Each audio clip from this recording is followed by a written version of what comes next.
Hello fellow readers, this is Selfishnessm again, and today we're gonna talk about two of the most amazing read I have over the years. First and first, let's talk about The Book Thief by Marcus Zuckerberg. Yes, you might guess it from the title. We're gonna talk about protagonists who love stealing book and rescuing book from being burned.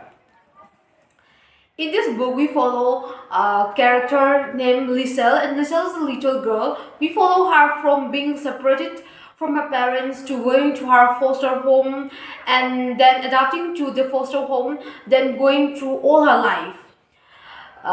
The timeline in this book is about the time during the Nazi Germany, uh, and also this book has literally the most unique perspective I've ever read in my life. Literally.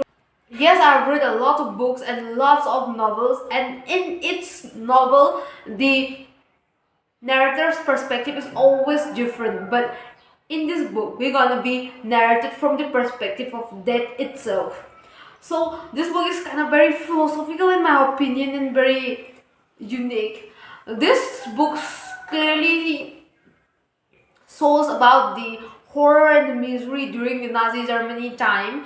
So this book revolves around a lot of misery, and this book includes a lot of death.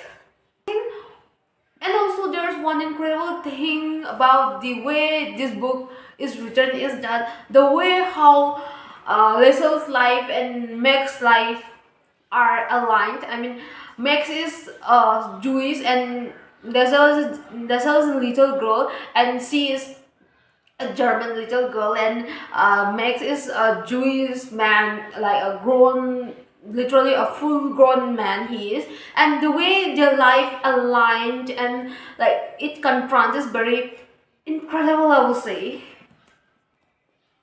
And one of the best things is that the copy I'm holding is actually a gift from one of my maternal sister, and this is little note from her, and I really like it when someone give it a book as a present to me and like little notes on this.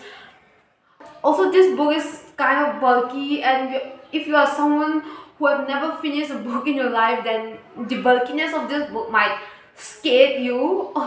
I mean, just but this is a must read if you love reading. Then this book is a must read if you have never read this one. And this book was pretty popular back in 2022 while everyone is in quarantine. This book was like literally everywhere, so you might already read it. And the next book I would like to talk about is The First Family by David Baldacci. This book is a crime fiction, and I'm a huge fan of crime fiction. So in this book there is this character Jen Cox, and she is the first lady of America.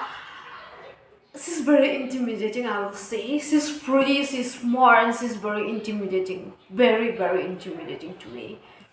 And she's very interesting too. In this book, this one of her niece, the first lady's niece, is being kidnapped, and then the detective Shane King and Michelle Maxwell are gonna like dig the things out and all. And while digging out the things, we're gonna realize that Shane and this Jane have actually had a past relationship thing, and also Jane is literally very smart, and the way she stepped out of her way to save her husband, the president, from himself is very intriguing. Also, in this book, there is another interesting character, Willa, and Willa is the niece of this first lady. She's the one who is being kidnapped, and she is a little girl, and she loves reading, and like while she's being kidnapped, she spent her time reading and all, and she was very smart, like smart for her age. She was just a little kid. This book is a must read if you have like love reading this crime fiction, then you will really enjoy it. This book has like a lot of suspense and very interesting. This book is very bulky, as you might see, and it has more than 500 pages, but I literally finished this book in 2 weeks, so this is very interesting. So that's all for today. And if you have any books that you want to recommend it to me, then please recommend it. I would love to read your favorites. See you next week. Till then, keep exploring, keep reading, and stay fabulous. Bye bye.